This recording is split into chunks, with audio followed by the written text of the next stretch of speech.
Price the lord. ಪ್ರಿಯ ದೇವರ ಮಕ್ಕಳೇ, ಯೇಸು ಕ್ರಿಸ್ತ ನಾಮದಲ್ಲಿ ನಿಮ್ಮೆಲ್ಲರನ್ನು ವಂದನೆ ಹೇಳ್ತೇನೆ. ಈ ಸಮಯದಲ್ಲಿ ಒಂದು ವಾಕ್ಯ ಓದ್ಕೊಳ್ಳೋಣ.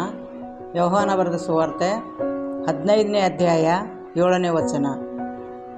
ನೀವು ನನ್ನಲ್ಲಿಯೂ ನನ್ನ ವಾಕ್ಯಗಳು ನಿಮ್ಮಲ್ಲಿಯೂ ನೆಲೆಗೊಂಡಿದ್ದರೆ ಏನು ಬೇಕಾದರೂ ಬೇಡಿಕೊಳ್ಳಿರಿ, ಅದು ನಿಮಗೆ ದೊರೆಯುವುದು. ದೇವ್ರ ನಮ್ಮ ಸ್ತೋತ್ರವಾಗಲಿ. ಪ್ರಿಯ ದೇವ್ರ ಮಕ್ಕಳೇ, ದೇವ್ರು ಹೇಳಿದ ಮಾತು, ನೀವು ನನ್ನಲ್ಲಿಯೂ ನನ್ನ ವಾಕ್ಯಗಳು ನಿಮ್ಮಲ್ಲಿರಬೇಕು. ಯಾಕಂತಂದರೆ ನಮ್ಮಲ್ಲಿ ನಿಮ್ಮಲ್ಲಿ ಏನಿರಬೇಕು? ವಾಕ್ಯಗಳಿರಬೇಕು. ನಾವು ನೆಲೆಗೊಂಡಿರಬೇಕು. ಯಾಕಂತಂದರೆ ದೇವ್ರು ಹೇಳಿದ್ದಾರೆ, ನೀವು ನನ್ನಲ್ಲಿ ಏನಾಗಬೇಕು? ನೆಲೆಗೊಳ್ಳಬೇಕು, ಸ್ಥಿರವಾಗಿರಬೇಕು. ಅಂದರೆ ನನ್ನನ್ನು ಬಿಟ್ಟು ಬೇರೆ ಯಾವ ದೇವರು ನೀವು ಅಡ್ಡ ಬೀಳಬಾರ್ದು. ಅದಕ್ಕೋಸ್ಕರ ನಮ್ಮ ಆತ್ಮ ಶರೀರ ಪ್ರಾಣ ನಾವು ದೇವರಿಗೆ ಒಪ್ಪಿಸ್ಕೊಡ್ಬೇಕು ಯೇಸುವಿನ ನಾಮದಲ್ಲಿ. ಅದಕ್ಕೆ ನೀವು ನನ್ನಲ್ಲಿಯೂ ನನ್ನ ವಾಕ್ಯಗಳು ಅರ್ಥವಂತ ದೇವ್ರ ವಾಕ್ಯ ನಮ್ಮಲ್ಲಿ ನೆಲೆಗೊಳ್ತವಂಥ ದೇವ್ರು ನಮ್ಮ ಸ್ತೋತ್ರವಾಗಲಿ. ನಾವು ದೇವ್ರ ಹತ್ರ ಇದ್ದರೆ ದೇವ್ರು ನಮ್ಮೊಳಗೆ ಕಾರ್ಯ ಮಾಡುವಂಥ ಕರ್ತರಾಗಿದ್ದಾರೆ. ದೇವ್ರಿಗೆ ಸ್ತೋತ್ರ. ಅದಕ್ಕೋಸ್ಕರ ನೀವು ನನ್ನಲ್ಲಿಯೂ ನನ್ನ ವಾಕ್ಯಗಳು ನಿಮ್ಮಲ್ಲಿಯೂ ನೆಲೆಗೊಂಡಿದ್ದರೆ ಏನು ಬೇಕಾದರೂ ನಾವು ಏನು ಬೇಕು ಏನು ಬೇಡ ಅಂಬೋದು ದೇವ್ರಿಗೆ ಗೊತ್ತು. ಯಾಕಂತಂದರೆ ನಾವು ಬೇಡೋದಕ್ಕಿಂತ ಹೇಳೋದಕ್ಕಿಂತ ಹೆಚ್ಚಾಗಿ ದೇವ್ರಿಗೆ ಗೊತ್ತು. ದೇವ್ರಿಗೆ ಸ್ತೋತ್ರ. ಅದಕ್ಕೋಸ್ಕರ ನೀವು ಬೇಡೋದಕ್ಕಿಂತ ಏನು ಮಾಡ್ತಾರಂತೆ? ನಿಮಗೆ ಮೊದಲೇ ಎಲ್ಲ ನೇಮಿಸಿಡ್ತಾರೆ. ದೇವ್ರಿಗೆ ಸ್ತೋತ್ರ. ಅದಕ್ಕಾಗಿ ದೇವರು ಎಲ್ಲ ಒದಗಿಸ್ಕೊಡ್ತಾರಂತೆ. ಅದಕ್ಕಾಗಿ ಏನು ಬೇಕಾದರೂ ಬೇಡಿಕೊಳ್ಳಿರಿ, ನಿಮಗೆ ಅದು ದೊರೆಯುವುದು. ಆಮೇಲೆ ದೇವ್ರು ನಮ್ಮ ಸ್ತೋತ್ರವಾಗಲಿ.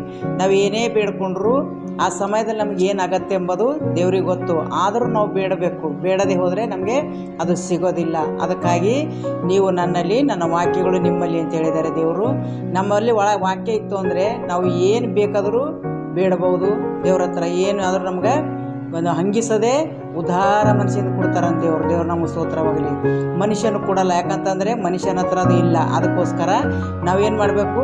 ದೇವ್ರ ಹತ್ರನೇ ಕೇಳಬೇಕು. ದೇವ್ರ ಹತ್ರನೇ ಅದು ಸಿಗುವಂಥದ್ದಾಗಿದೆ. ಅದಕ್ಕೋಸ್ಕರ ಯಾವಾಗಲೂ ನಾವು ವಾಕ್ಯದಲ್ಲಿ ಪ್ರಾರ್ಥನೆಯಲ್ಲಿ ನೆಲೆಗೊಂಡಿದ್ದರೆ ದೇವ್ರು ನಮಗೆ ಏನಾದರೂ ಕೊಟ್ಟೇ ಕೊಡ್ತಾರೆ. ನಾವು ಬೇಡೋದಕ್ಕಿಂತ ಹೆಚ್ಚಾಗಿ ನಮ್ಮನ್ನು ಒದಗಿಸುವಂಥ ಸರ್ವಶಕ್ತನಾಗಿದ್ದಾನೆ. ಅದಕ್ಕೋಸ್ಕರ ನಾವು ಬೇಡೋರಾಗಿರಬೇಕು, ಸದಾಕಾಲ ಬೇಡೋರಾಗಿರಬೇಕು, ಯಾವಾಗಲೂ ಪ್ರಾರ್ಥನೆಯಲ್ಲಿರಬೇಕು, ವಾಕ್ಯದಲ್ಲಿರಬೇಕು. ಆವಾಗಲೇ ನಮ್ಗೇನು ಮಾಡ್ತಾರಂತೆ? ಕೊಟ್ಟೇ ಕೊಡ್ತಾರೆ. ದೇವ್ರು ನಮ್ಮ ಸ್ತೋತ್ರವಾಗಲಿ. ಅದಕ್ಕೋಸ್ಕರ ಎಲ್ಲರೂ ಬೇಡಬೇಕು, ಪ್ರತಿಯೊಬ್ಬರು ಬೇಡಬೇಕು, ಯಾರು ಬೇಡದೇ ಇರಬಾರ್ದು. ದಿನನಿತ್ಯ ನಾವು ಬೇಡೋರಾಗಿರಬೇಕು. ದೇವ್ರಿಗೆ ಸ್ತೋತ್ರ. ಅದಕ್ಕೋಸ್ಕರ ಪ್ರತಿಯೊಬ್ಬರಿಗೋಸ್ಕರ ನಮಗೋಸ್ಕರ ಎಲ್ಲರೂ ಪ್ರಾರ್ಥನೆ ಮಾಡ್ತೀನಿ. ದೇವ್ರಿಗೆ ಸ್ತೋತ್ರ. ಪರಿಶುದ್ಧನೇ ಪರಿಶುದ್ಧನೇ ಪರಿಶುದ್ಧಾತ್ಮನೇ ನಿನಗೆ ಸ್ತೋತ್ರ ಕರ್ತನೆ. ತಂದೆಯಾದ ದೇವರೇ ನಿನಗೆ ಸ್ತೋತ್ರಪ್ಪ.